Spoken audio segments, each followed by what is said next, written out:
The Japanese Senkaku Islands issue. Last week, the Chinese Premier Li Qiang met with the delegation of over 200 Japanese business executives who were in Beijing with the goal of improving bilateral ties between the two Asian powers.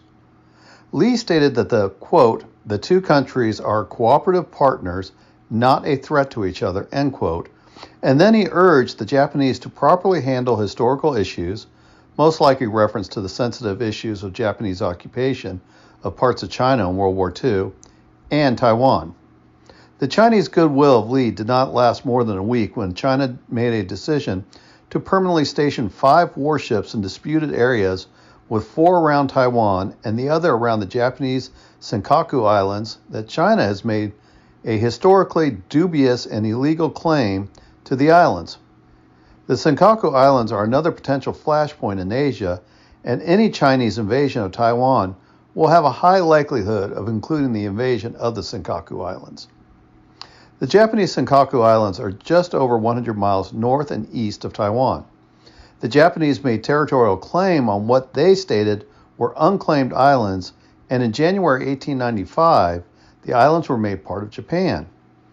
After World War II, the San Francisco Peace Treaty placed the Senkaku Islands under U.S. control as part of the U.S. permanent occupation of Okinawa. Thus, the U.S. determined that the islands were under the administrative control of Okinawa. The Senkaku Islands were included in the Okinawa Reversion Agreement between the U.S. and Japan when the U.S. relinquished administrative rights over Okinawa. The Japanese claim is well documented. China, on the other hand, between 1895 until the 1970s, never made a claim on the islands until there was reported oil reserves in the East China Sea. The Chinese made their first administrative action in 1992 to assert control over the islands through the law called the Territorial Sea and the Contiguous Zone. That claimed the islands as Chinese. In 2008, the Chinese started sending ships to violate Japanese territorial waters around the islands, and includes intimidating and forcefully chasing off Japanese fishing boats. The CCP did not claim the islands for over 75 years, but now claim they are part of a historic Chinese claim that goes back centuries, referring to the islands in the Chinese name Diaoyu Islands. The Taiwanese also claim the islands as their own, which also means nothing to the CCP. The Senkaku Islands are currently uninhabited and are primarily patrolled by the Japanese Coast Guard to maintain the Japanese claim, and the waters around the islands are used by Japanese fishermen and, through agreement with Japan, Taiwanese fishermen. The Senkaku Islands are administered by the Okinawa Prefecture that exercises police control of the islands. The Chinese Coast Guard also patrols the islands in violation of Japanese waters and international law, with over 300 incursions in 2023, which included the running off of a Japanese fishing boat, with the latest being this week. The concern with aggressive posturing or action from China is that Japan's defense orientation or current self-defense laws are inadequate deterrents to Chinese aggression. The issue with the islands being uninhabited and current Japanese self-defense laws is that if China simply lands police or military, that is not part of an invasion force. The Japanese, by law, cannot use Japanese armed forces to remove the occupiers. Instead, the Japanese will have to rely on police actions by the Japanese Coast Guard or the Okinawa police to use the law and courts to remove them. The Chinese, if they chose this method of occupation, can be assumed will not obey the orders of a Japanese court and will not simply leave. The Japanese self-defense forces can only respond if there is an organized military invasion, like one that would be expected if China decides to invade Taiwan.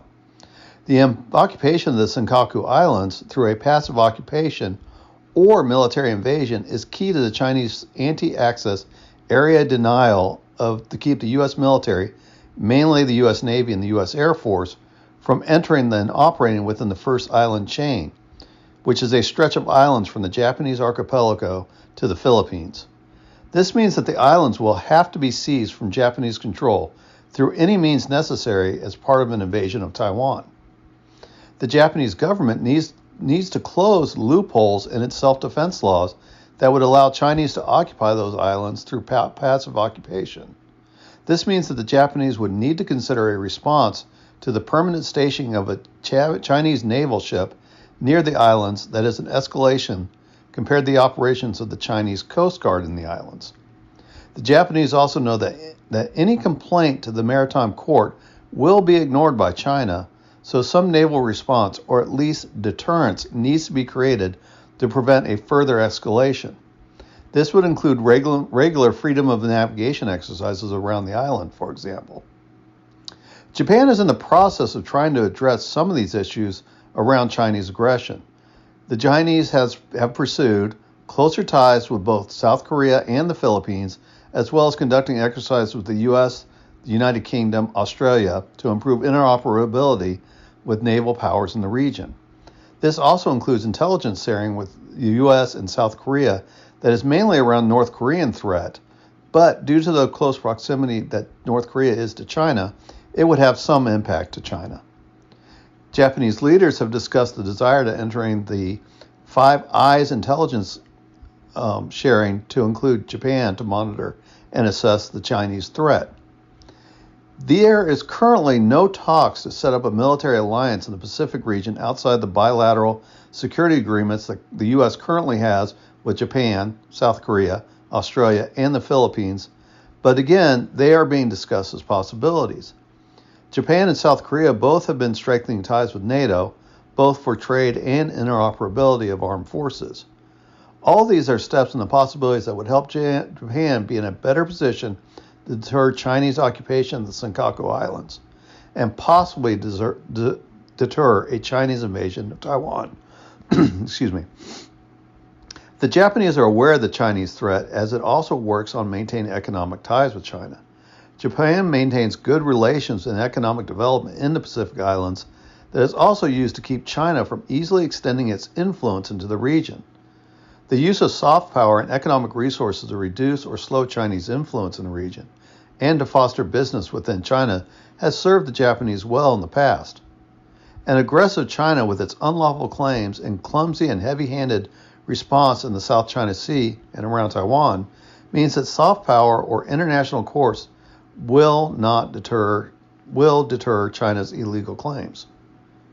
Japan must be prepared to pursue policies that develop a credible deterrent to slow China's aggressiveness in the South China Sea and Taiwan, and therefore the Senkaku Islands.